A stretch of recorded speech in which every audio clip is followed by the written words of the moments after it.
राजकारणात दर मिनिटाला काहीतरी नवं घडतंय. बातमी कुणीही दे, पण खरी अपडेट मिळते फक्त राजकीय लाईव्हवर. ये जो बजट आया था, यूनियन बजट, उससे बहुत लोगों की अपेक्षाएं थी, उम्मीदें थी. सबसे ज़्यादा जो अपेक्षा थी वो सीनियर सिटीजन्स की थी. जो 60 साल के ऊपर हमारे सीनियर सिटीजन्स हैं, उनकी वो बजट को ज़्यादा ध्यान से देख रहे थे, क्योंकि वो उम्मीद कर रहे थे कि उनके लिए भी कुछ प्रावधान किए जाएंगे. दुख इस बात का है कि उनका भी सोच इसमें नहीं लगाई गई, और जो बजट अनाउंस हुआ उसकी वाह वाह तो हो रही है, पर कोई 60 साल के ऊपर के जो व्यक्ति हैं उनसे कोई नहीं पूछ रहा है उनके लिए क्या प्रावधान हुआ है.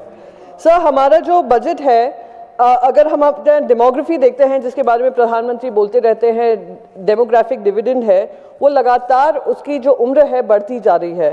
2050 में ये अनुमान लगाया जा रहा है कि करीब 30 करोड़ जो देशवासी होंगे वो 60 साल के ऊपर होंगे, जिसमें से बहुत सारे गांवों में रह रहे हैं या महिलाएं हैं. तो उनका ध्यान रखना, और ये हमारे इकोनॉमिक जो चैलेंज है, इकोनॉमिक चैलेंज होगा, सोशल चैलेंज होगा, और सबसे ज़्यादा हेल्थ चैलेंज होगा, उस पर उन्हें ध्यान नहीं दिया है.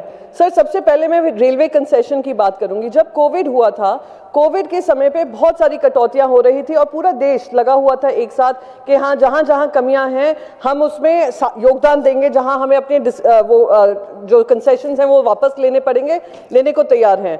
उनको ये वादा किया गया था कि जब कोविड का कार्यकाल खत्म होगा तो कंसेशंस जो रेलवे के होते हैं वो वापस आपको दिया जाएगा. वो अब तक नहीं हुआ है. रेलवेज ने 8,913 करोड़ कमाए हैं, पर उनका जो कंसेशन है जो 6 दशकों से चल रहा था वो उनसे खींच लिया गया है. सर, एल्डर केयर, कल राधा मोहन जी बता रहे थे सीनियर सिटीजन्स के बारे में, कैसे उनके जो बच्चे होते हैं रोजगार का माध्यम यहाँ पे नहीं मिलते हैं तो विदेशों में चले जाते हैं, और बुजुर्ग माँ बाप का ध्यान नहीं रखते हैं.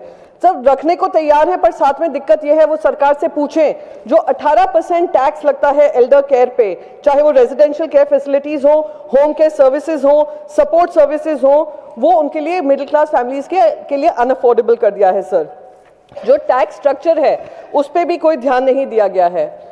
अब जीएसटी तो एसेंशियल डिसेबिलिटी पे भी है, जो अडल्ट डायपर्स होते हैं, व्हील चेयर होते हैं, जो उनकी वॉकिंग एड होते हैं और अदर असिस्टिंग डिवाइसेस होते हैं, उस पर तो 12 से 18% जीएसटी लगाया हुआ है. सर, हेल्थ केयर के डिडक्शंस मिलते हैं सेक्शन 80D और सेक्शन 80DDB. 80D का जो प्रावधान है सीनियर सिटीजन्स को क्लेम करने का, 50,000 रुपए तक का उनको थोड़ा टैक्स कंसेशन मिलता है. सर, मैं आपके माध्यम से पूछना चाहती हूँ, यहाँ पे जितने भी यहाँ पे एमपीज हैं, कि क्या एक हॉस्पिटल के विजिट में 50,000 के अंदर अंदर उनको सुविधाएं मिल जाती हैं? एक हॉस्पिटल विजिट करीब 2 से 3 लाख उनका खर्च हो जाता है. दुख इस बात का होता है कि जो इंश्योरेंस प्रीमियम्स भी इनके होते हैं 30 से 40,000 साल के होते हैं. और अगर हम इन्फ्लेशन देखें, हेल्थ रिलेटेड ट्रीटमेंट का 10 से 15% लगातार बढ़ रहा है, हर साल बढ़ता है, और आपने उनकी डिडक्शंस में कोई राहत नहीं दी है. 80DDB जो है वो क्रिटिकल इलनेसेस के लिए है. कैंसर हुआ, हार्ट अटैक हुआ, बाकी सारी मेंटल डिसेबिलिटीज होती हैं, जैसे जैसे उम्र बढ़ती है, उसका भी आपने कितना प्रावधान किया है? 1 लाख रुपए का. और अगर आप 60 साल के नीचे हैं तो सिर्फ 40,000 रुपए का. इससे बड़ा शर्मनाक बात क्या होगी? Sir, universal age old pension, जब तक लोग अपने जिंदगी के आखिरी पड़ाव पे आते हैं तो उनकी इनकम तो बिल्कुल होती ही नहीं है. अगर पेंशन होते हैं तो बहुत कम होते हैं, जो अगर आप इन्फ्लेशन से भी एडजस्ट करें उनके पास पैसे नहीं रहते हैं. जो पेंशन स्कीम बताई है कुछ सेक्टर्स में लगी है, जो 200 से 500 रुपए महीने का इन लोगों को देते हैं. 200-500 रुपए में आजकल क्या मिल जाता है जो वो पूरा महीना उस 200-500 रुपए में काटे? उम्मीद थी कि शायद वित्त मंत्री उस पर चर्चा करती, पर वो भी प्रावधान उनके लिए नहीं बनाया है.